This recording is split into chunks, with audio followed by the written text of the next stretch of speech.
Item C. Item C, I will move number C1, that the application to amend zoning bylaw number 1264, comprehensive development zone CD16, to add a permitted use, amusement and recreation services, including bowling alleys and billiard parlors, be approved. Motion by Councillor Duke, seconded by Councillor Nixon. Mr. Strachan, do you have a presentation? Very briefly, Your Worship. So we have two components that have been somewhat dovetailed into one application here. One is to rezone the portion of property you see on the screen above to the CD zone. This property is currently an industrial zoning district. This is areas for phases 3 and 4 of the applicant's Strata industrial project. Phases 1 and 2, which you see highlighted in yellow, were completed last year. Units have since sold in that, so now he has interest in proceeding with the third building as well as the fourth building, likely in succession with each other. With that, they've had an interest in a unit in building 2 to have recreation services in there. That is a allowable use in the industrial zone, the M1 industrial zone. It wasn't envisioned as one of the uses for the CD zone, so it wasn't included when this was created. At that point in time, there was mostly interest from recreational vehicle operators as well as mechanical and shop kind of uses. However, now an owner's come forward with an interest in having a gym in there as well. And we also noted this with an application to tourism infrastructure funding that the Grizzlies Squash Club is interested in one of these buildings as well for squash courts.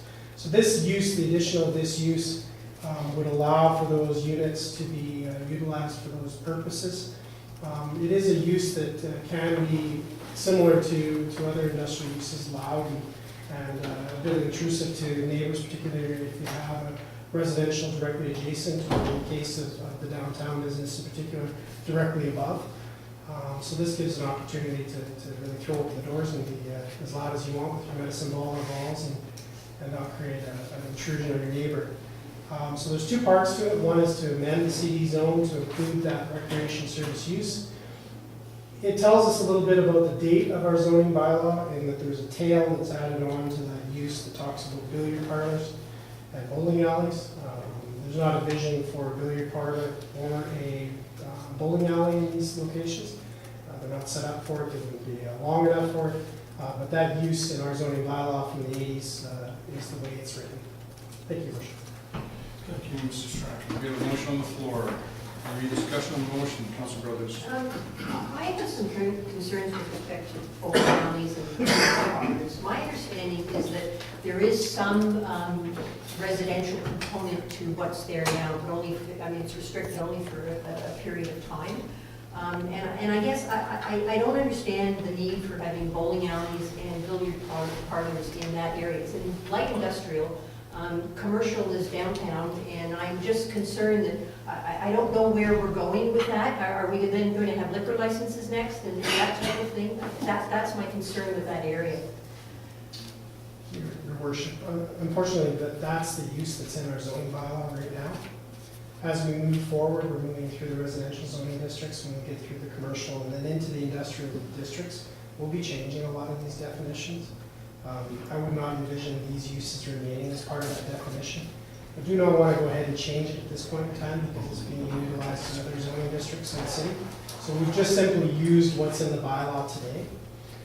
But this property and the way those units are configured and the size limitations wouldn't allow for a bowling alley and create an opportunity for very limited pool tables.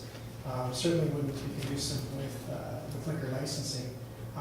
The components of accommodation in there are for the user of the space below only, and it's not residential, it's temporary accommodation. So what you're seeing is snowmobilers, for example, will purchase a unit and then be able to bring their truck and their vehicles and their snowmobiles, have a mechanic shop set up there to do their thing with it, and then be able to sleep in the mezzanine space, which is a suite up above. So that's the component that we see. Can I just follow up? So that if we allow it now or vote for it now, can we take it away later? Is it somehow grandfathered? The billiard parlors and the bowling alleys. If we change the definition of it later, will this group be grandfathered? Your Worship, if we saw an actual development application for a bowling alley or billiard parlor in the building, sometime between now and when the zoning bylaw gets updated, they actually build it, yes, they would be grandfathered. At this point, we have no interest or no applications coming forward to do that. Certainly, we could go forward with a change if suddenly that happened. We suddenly received an application for a bowling alley. But the construction hasn't even been envisioned to begin yet for buildings 3 and 4. Buildings 1 and 2 are constructed and occupied. There isn't an opportunity to convert those pieces to a bowling alley. If Unit 3, or Building 3 was going to be constructed in a format, it would have to take place sometime next year. So there'd be ample opportunity for council to change the direction of those zones. Councillor Duke. Yeah, I don't want to get hung up too much on the bowling alley and the billiard parlor right now, because those buildings can't fit them, to be honest with you. If you go down into the size of the buildings, there's no way you can put a bowling alley in there. This particular applicant that's coming forward, I'm in support of. I know they've had a lot of problem in downtown with the noise that they generate. This is an industrial area, it is a noisy area, so you're not going to have problems with the noise they're generating. And what we're seeing in Revelstoke is there is a limited amount of commercial space for these kind of things. The rock climbing gym is looking to put in, where are they going to go? This business is expanding, where are they going to go? You have this squash club, they're looking to expand, where are they going to go?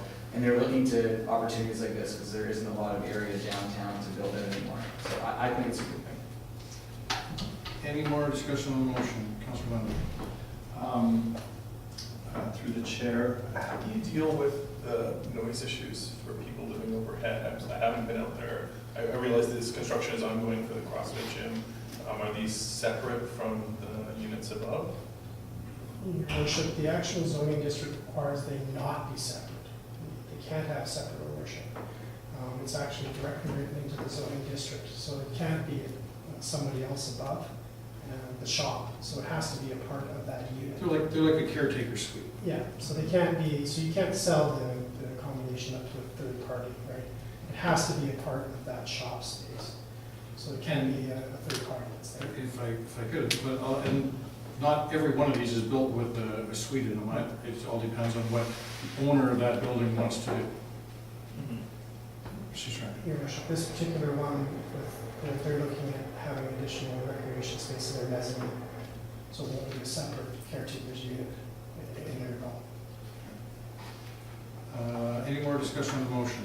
Councilor Wendell. Your worship, through the chair, what other recreation applications does this open this up to? Could it be a boxing gym, squash court, skateboard park? Your worship, it's a very small skateboard park inside the building, but it could be done. Its recreation services would open it up to a significant number of users.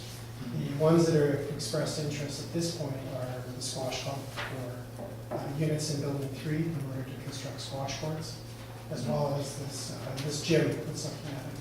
And likely you may see other types of recreation uses that will come and go from these types of industrial buildings. This is not uncommon. You see this in most communities, these industrial strata units. Quite often have a fairly high turnover of users. And you see gyms go into these types of facilities until they can get to an incubator status where they can then move into a larger commercial facility. That happens quite often in various communities. Any more discussion on the motion? All those in favor?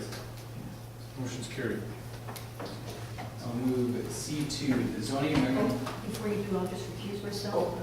Based on No, this we're work. still on Wait, we're C. still- We're still on Sorry, C. sorry. We're still on C. No, I'm too anxious. Okay, yeah, you got two more after that, so. Oh, sorry. The zoning amendment bylaw number 2119 be read a first and second time, and that staff be directed to schedule a public hearing. Motion by Councillor Duke, seconded by Councillor English.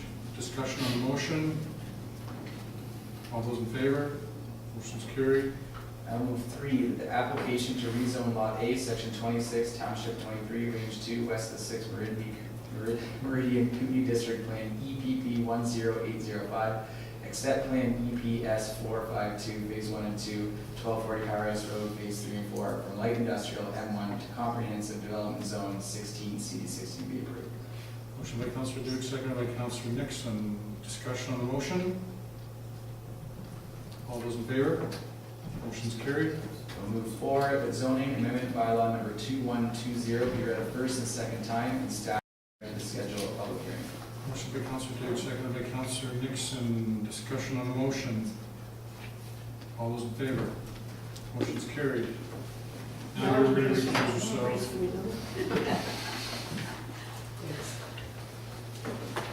Okay. I will move D, the applicant for official community plan amendment, zoning bylaw text amendment, and rezoning parcel 2, section 29, township 23, range 2, west of the 6th Meridian, Kootenai District, excerpt part, included in plan 18185, be requested to provide the following information. Confirmation of approved access to the proposed lot, preliminary geotechnical review for proposed development site, confirmation of well servicing sufficient for proposed development, confirmation of suitable location for septic servicing site for proposed and commercial development, preliminary site review by a registered professional biologist, and preliminary visual impact analysis for proposed development site. Motion by Councilor Duke, seconded by Councilor Nixon. Mr. Sharp, you have a presentation? Very briefly, Your Worship. So the subject property is a large parcel that bridges over the Trans-Canada Highway. The applicant has interest in one particular portion of it and is interested in subdividing off a portion of it, this proposed Lot A, on the other side of the Trans-Canada Highway in order to construct a commercial development here, a lodge for snowmobiling and summertime recreation use. In processing the application, we've sent out referrals to the APC as well as to a number of agencies, including the CSRD, as they are boundary this particular portion on the west side. And the access for the property would come through from that direction. There's a number of issues that came up in that process, so staff have come back to council with a recommendation that we get some clarification on some items prior to council actually considering bylaws. The first one being the access component of it. It comes on a Forest Service road. We wish to get confirmation that there's an agreement with the Forest Service in relation to the Snowmobiles Association use of that road, as the road would then be plowed, as to how the snowmobiles would have an alternate access, and that was being looked at. The geotechnical review, the site is adjacent to some significant bedrock features that are visible off the Trans-Canada Highway. We just wish to sort of look at that component to ensure that what we have is a developable site. Confirmation of the well service, as this site is going to be septic and well service, those two components of information are quite critical. When you're looking at such a large development in relation to that type of servicing, it's not maybe large compared to a downtown development, but it's large in the scale of doing well service as well as septic. We want to confirm that those components will actually work on the site, particularly with that bedrock component that we saw earlier. As well as with any greenfield site, we're looking to have a registered professional biologist review the site to ensure that we don't have components of riparian as well as components of sensitive ecosystem that we need to accommodate for. We asked them to just simply walk the site, provide a letter outlining any things that should be reviewed through the permitting process. We've done that with all of our greenfield developments for the last couple of years. We saw them with the last applications. Works quite well for ensuring that we don't miss features at this point in the application that suddenly arrive on the developer's doorstep to be dealt with the building permit. Visual impact assessment, we're looking at the visual impact on this particular site. As this is in the OCP as a visual corridor, it is a developed permit area, so the visual impact should be reviewed. This particular location is visible from a number of places indicated, including visible from downtown. Thank you, Marshall. Okay. Any comments, questions? Motion is on the floor. Councilor Duke. In the grand scheme of things, I think this is pretty exciting. The developer who's putting this together, I'm sure, is aware of these issues, that there's going to be some challenges developing in that area. And I think it's nice that staff's highlighted these things, because they're probably going to have to dig into it anyway, but it would be good to see these reports. Any other comments, questions? Motion's on the floor. All those in favor? Motion's carried. Thank you, Mr. Strachan.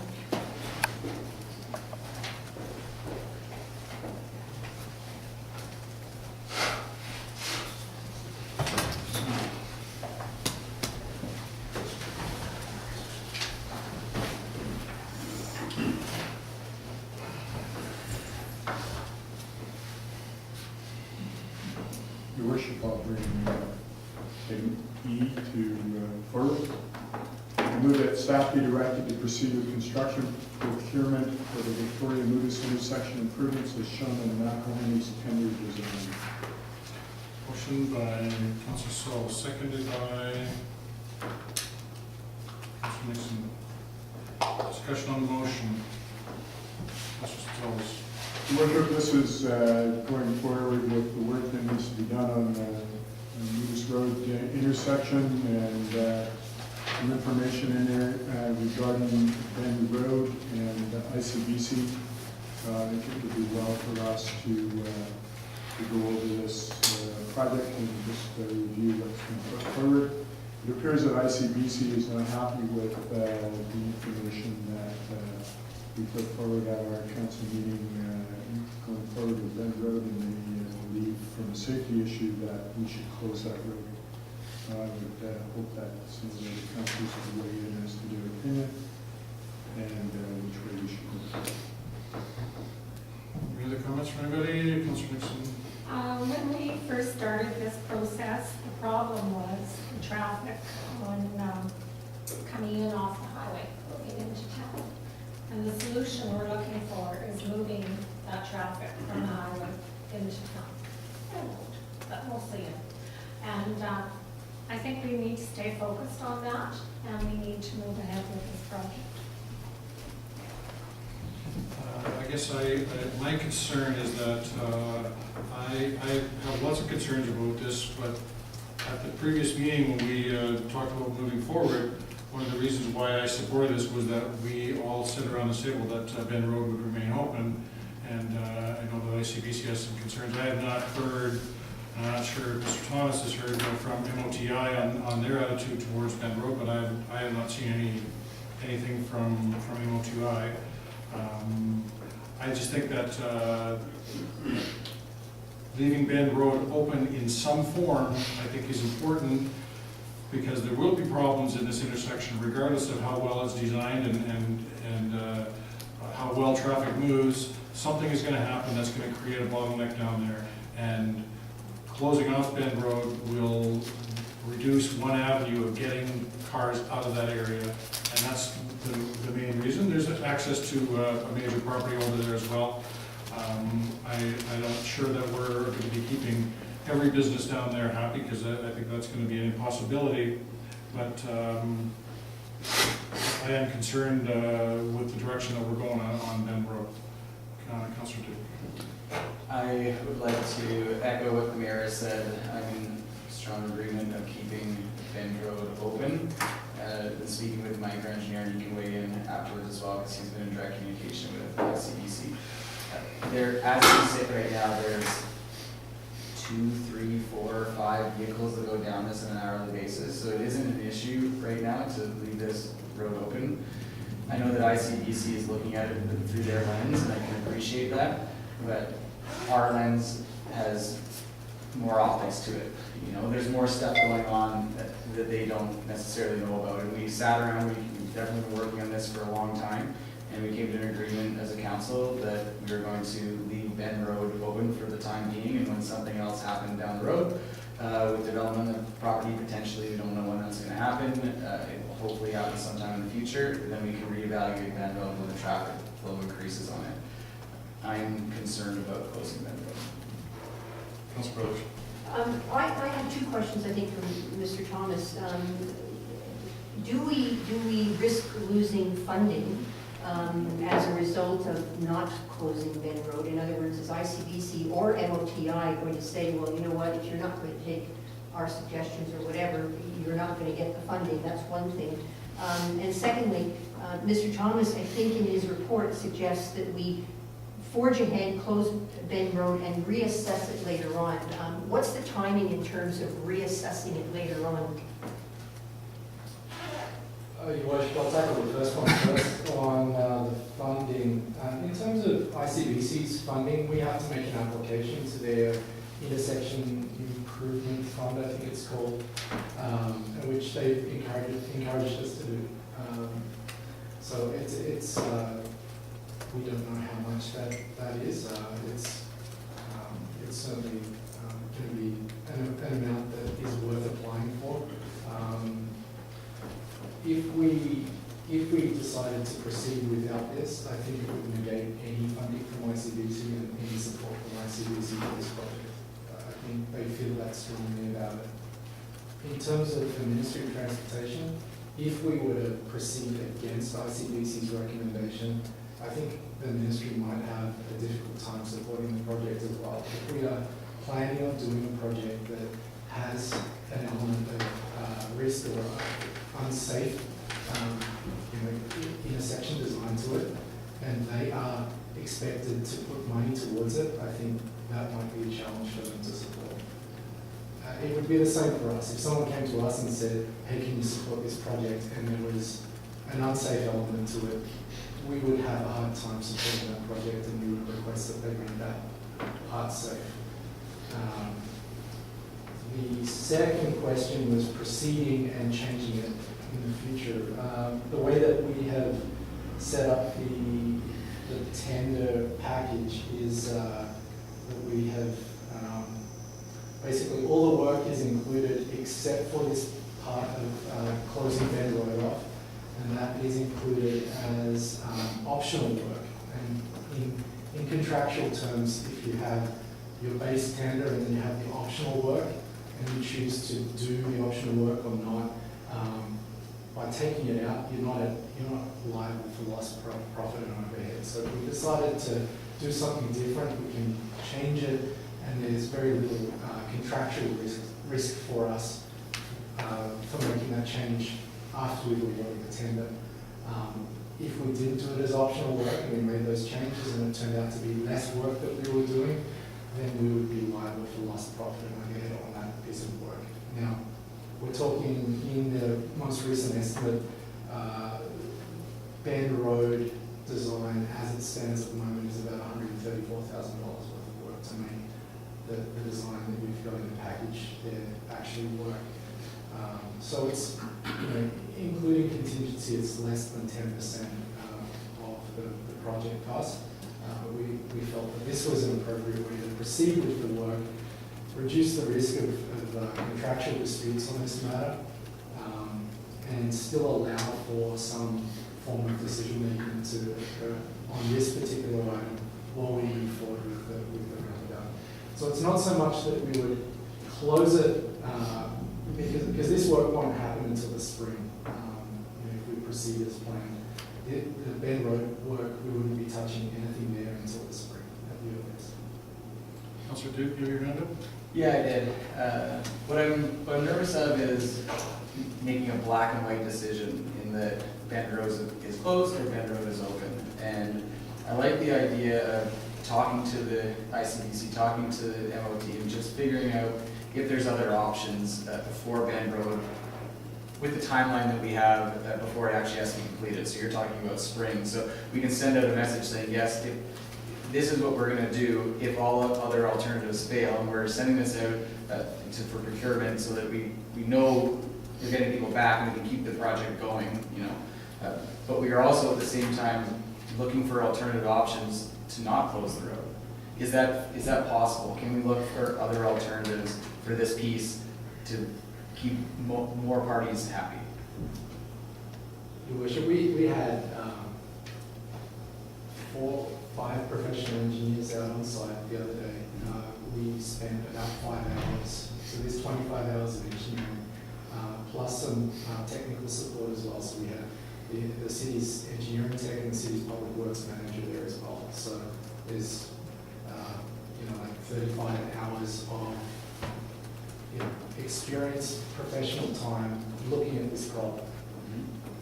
ICBC has made this statement with that knowledge. So we worked through many possibilities, both on paper and out in the field. This was the solution that they are happy with. I'm not saying that there's not another one that they could be happy with, but I would be really reluctant to suggest that there is another solution that ICBC would be happy with. And I wouldn't want council to be voting expecting ICBC to change their mind on this. I don't think that is at all reasonable. These are two professional engineers from ICBC that this is what they do every day. They do safety inspections on intersections, and they recommend providing hundreds of thousands of dollars of funding to communities just like ours for problems like these. Well, I guess that I look at that we have a couple of different options. One is the motion on the floor is just keep moving as presented. We could be tendering out the roundabout only and spending more time on design. We could spend more time on design and tender the whole thing as a package in the early spring. I guess every time I sit down and talk about this or meet with council or meet with the public, it just keeps bringing up more questions, and I guess I'm not 100% comfortable yet, and I don't know why, but probably because I'm waiting to hear an answer that is not going to be possible. I don't know.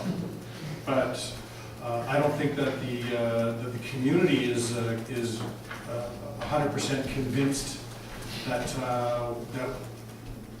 we've got the right answer or explored all the options, and maybe because it's so much of a change that we're talking about. We know we have a problem, we know we have to get it resolved, and I guess I'm starting to feel that we're under pressure to be making a decision, and I don't know, I'm not 100% comfortable yet. Councilor Nixon. Your worship, when we design a playground, we have the RCMP tell us their best estimate of where the washroom can go. But there's actually a lot of science goes into that. And I'm not going to tell the RCMP that I disagree with them, because I think the washroom should go on the other side of the sidewalk, because I want to take that risk that some child's going to be more at risk. And this is what ICBC does. They have seen a risk of sightlines here, and they've told us. And do we know more than ICBC about this kind of thing? I don't think so. Councilor Brothers. Here's the concern that I have. We, as Councilor Nixon said, we have engineers, and Mr. Thomas, who have looked at this like hour after hour and said, this is what we recommend, this is what we think is best. And what, again, the picture, the puzzle that I don't understand is, then what is the purpose of keeping Bend Road open? And that's what I don't understand. And in fairness, I understand that there was a meeting, that everybody was here, and I wasn't here, but I don't understand, given what is before us, what is the purpose of keeping Big Bend Road open? Access to property, and it's another avenue of getting traffic out of the Newis Road intersection up to Highway 23 North. I would be the only two reasons that I would see. Councillor English and Councillor Munda. Just reading through the report again, with keeping Bend Road open but subjecting it to a one-way road, is that the answer? I mean, like, I'm not an engineer, I don't know the answer. Trying to keep everybody happy, I'm at a loss because I don't know how to do it. And like you, your worship, I'm not convinced that the residents of Revelstoke feel like this is the right solution. I'm really at a loss. I don't know. Councillor Lambert. Your worship, I have a similar question through the chair. In the actual letter from ICBC, they mentioned the possibility of keeping it open to eastbound traffic one way. It's a tough one, it really is. You know, I thought the solution that we came up with to keep Bend Road open, so see what happens with development, and we can close it if need be, or keep it open or change it depending on what happens, is it would be fine.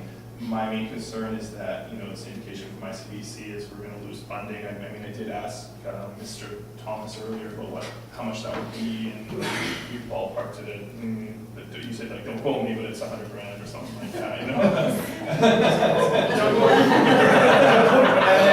And then we don't know what the MOT is gonna say. Well, we don't know. This is the problem. We don't know about how much money we're talking here.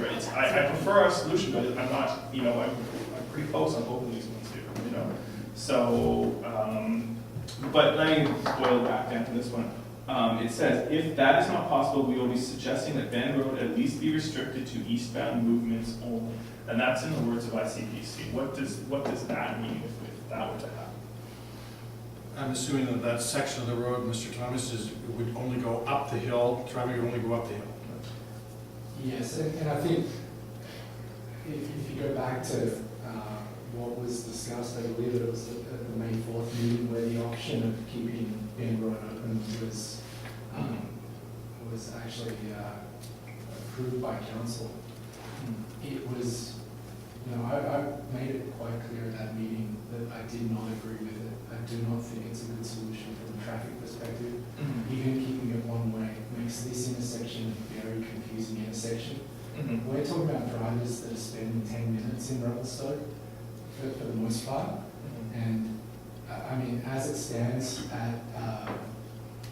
on the other side of the intersection, you can stand out there for half an hour and see, you know, a couple of dozen vehicles drive the wrong way down the street.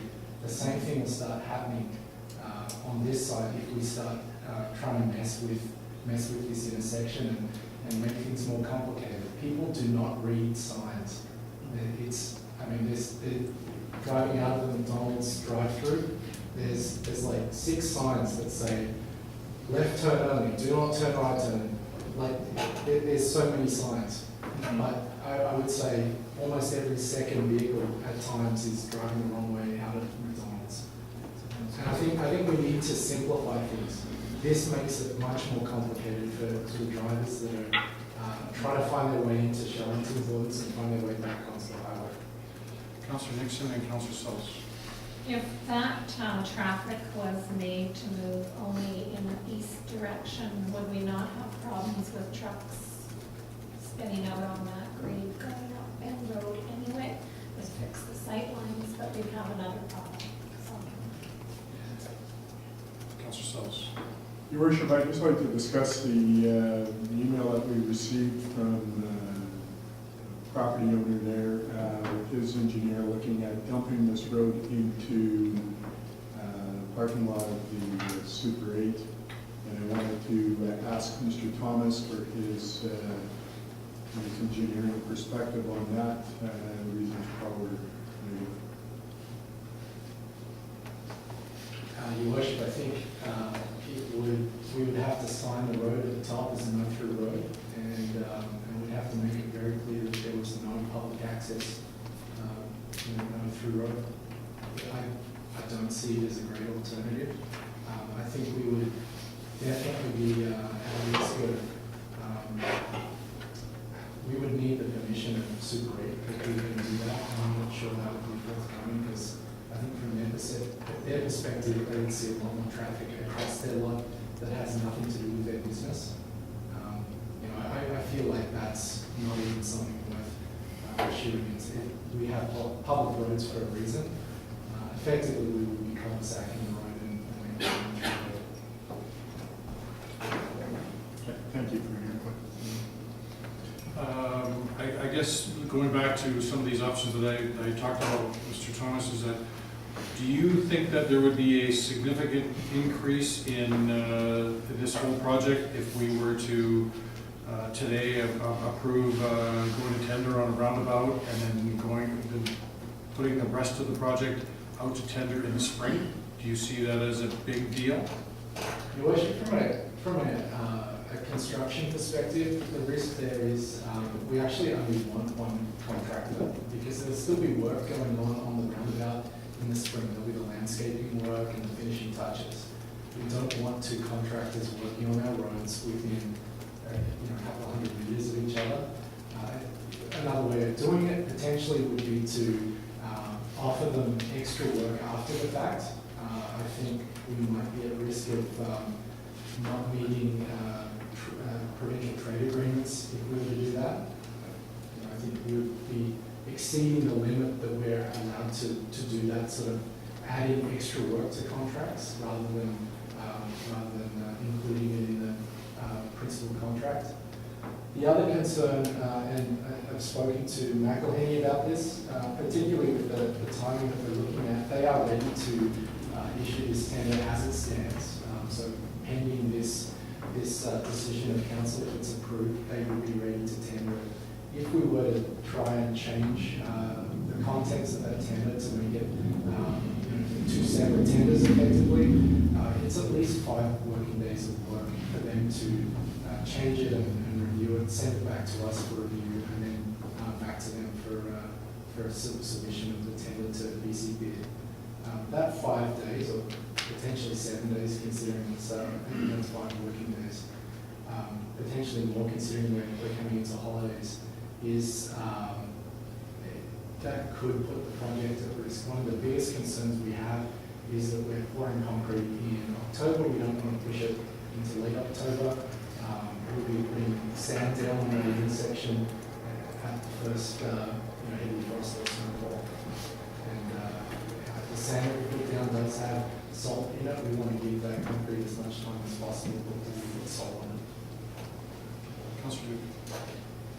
It just seems bizarre to me that you can take a road that accesses a lot that really doesn't have any other access to it and just completely shut that road off.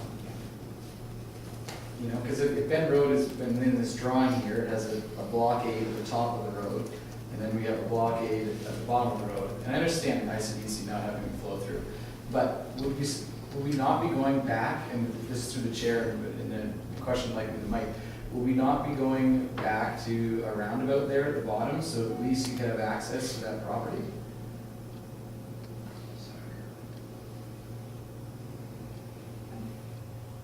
Not a roundabout, sorry, like a Cul-de-sac? Cul-de-sac, sorry, yeah. Your worship, we're not proposing to actually close the road right away for Bend Road. We have utilities in there. There's always a possibility of putting a cul-de-sac in there. The logical place for it in terms of the width of the right-of-way is just below subway there.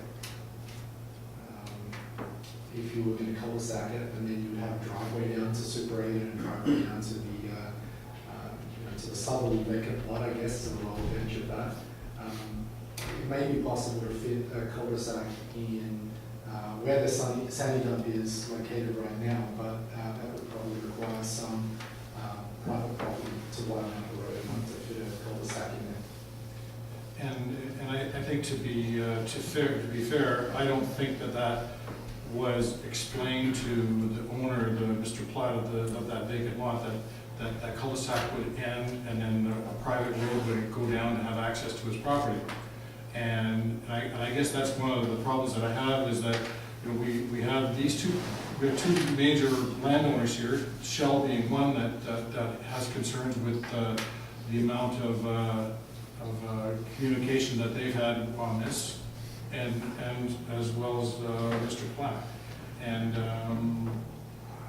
I don't know if that would be acceptable, but he's asked a couple of times about talking with design consultants and wasn't able to. So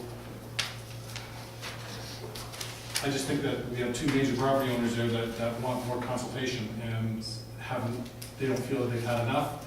We've had a process and they weren't able to meet into that process. Mr. Thomas. Your worship, Shell is satisfied with the amount of communication that we've had. I guess I haven't seen that correspondence. I saw the letter that they wrote that they weren't very happy. Your worship, the CAO and myself sat in on a phone conversation with Shell and they were satisfied. That was explained at the last council meeting, I believe. And as far as Mr. Platt, we had the same level of public consultation as every other landowner in here. I believe this project has had more public consultation than just about any other project that the city has been involved in recent years. Mr. Duke.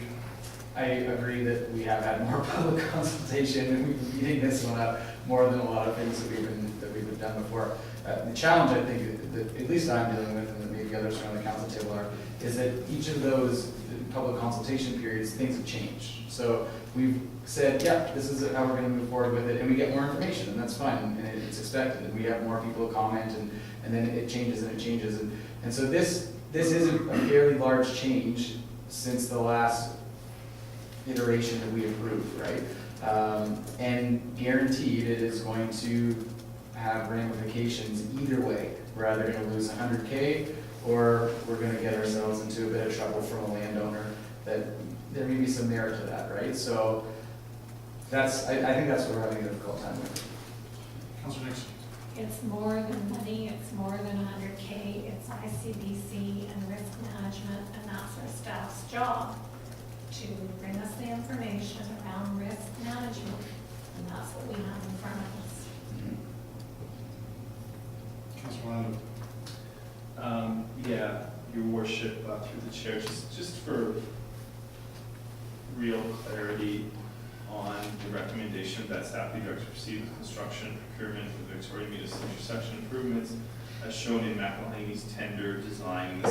This is the original design that council looked at.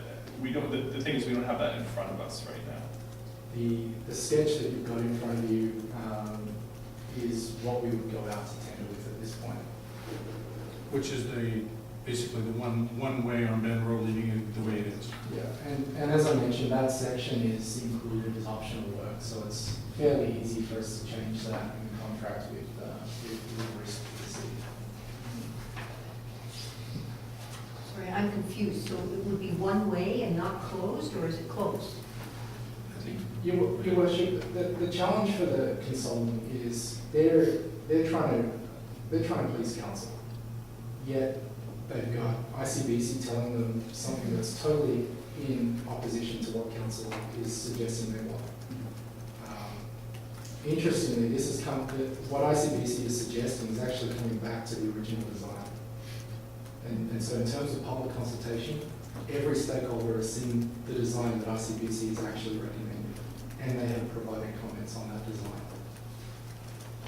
In terms of what we would tender, because the consultant wasn't going to just cut it out, because they figured that if they just straight out cut it out and didn't look at the potential for some options here, that there would be no chance of council approving it, considering how much discussion has been around keeping Bend Road open.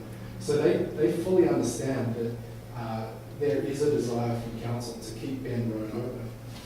But I think we have to acknowledge that there is a strong chance that we will not be able to keep that road open and have a safe intersection that actually is workable for traffic in the area. Councillor Brothers. Do we not have to decide now whether or not we'll keep Bend Road open or not? I mean, or is that, you're telling us that that's a decision we can make later on? Yes. So we're expecting to get ICBC's final report, and we'll bring it through the Public Works Committee, and we'll have a discussion about what all these pieces mean.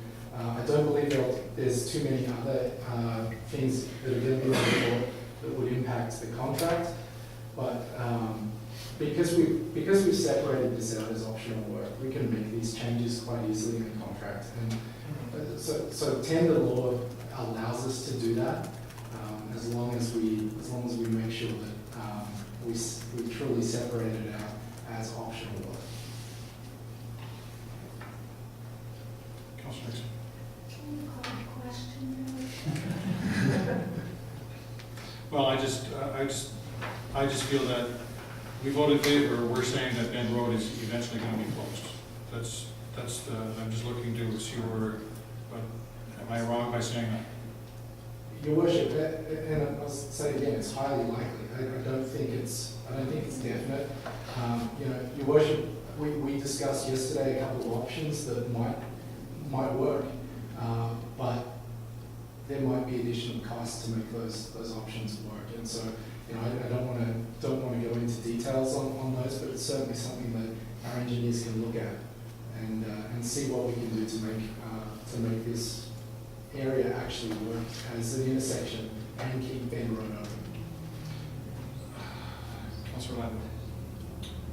Yeah, I guess what it boils down to for me, and it's unfortunate we don't have the dollar figure, but we have ICBC saying they're likely not going to contribute. And just to clarify, he said, don't quote me on this, he said it was a guess. So, and that has a kick-on effect to what the Ministry of Transportation is willing to put in there, and then there's those 2 insurance clauses that will, like, McElhaney sign off on it, and what is our liability as a city. For me, it becomes in my mind, 2 pretty similar proposals. I prefer the other one, I prefer to keep it open. However, I think when it just comes down to dollars and cents, you need to support something that's gonna give us more financial assistance to the project, so that's where I'm going to support. I guess I feel a little better if there's actually going to be some discussions on Bend Road. I would like Mr. Platt to be consulted and somebody talk to him, whether it's just like what we did with Shell, where Mr. Thomas and Mr. Chabot talked with them.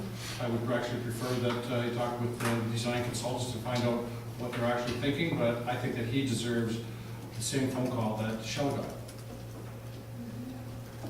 got. So,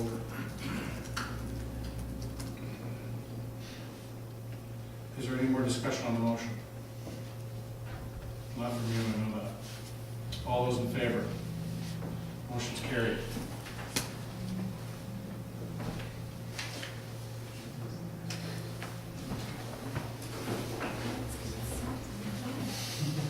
Under correspondence, we have a letter from the Third Crossing Society regarding highway link.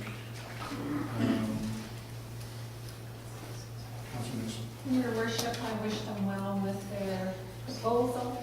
I don't think it's our mandate. I think we want the Ministry of Highways to concentrate on the Trans-Canada as our mandate. Yeah, this came up with the regional district a week and a half ago, and that was a concern. One of the things is that, and I had that exact concern, I supported this, supported giving them a letter of support, because anything that brings better access for people to get out of the lower mainland and the island to come out to the interior, in the long run, helps us out, so that's why I supported it. Again, it's up to council to decide. Anybody want to take any action? Moving into communications, we have the minutes of the Social Development Committee of April 27th and May 25th. If anybody has anything over there. The Economic Development Commission minutes of May 4th. Councilor Just Nixon. on those minutes, the Economic Development Commission, there's a statement in there that they're unhappy with council and that they would be sending forward a draft motion for the commission to bring forward to council. And just if staff could follow up on that, see where they're at with that. Minutes of the Finance Committee of May 10th. Advisory Planning Commission minutes of June 7th. Check requisition report of May. RCMP Community Policing report of May 26th. Questions from media? Not for me today, Your Worship. What? Nope, Alex? Nothing here, sir. What? it's all clear. Spent a lot of time talking, you voted yes. Motion to adjourn. Councilor Lewis, Councilor Sauls, all in favor, motion's carried.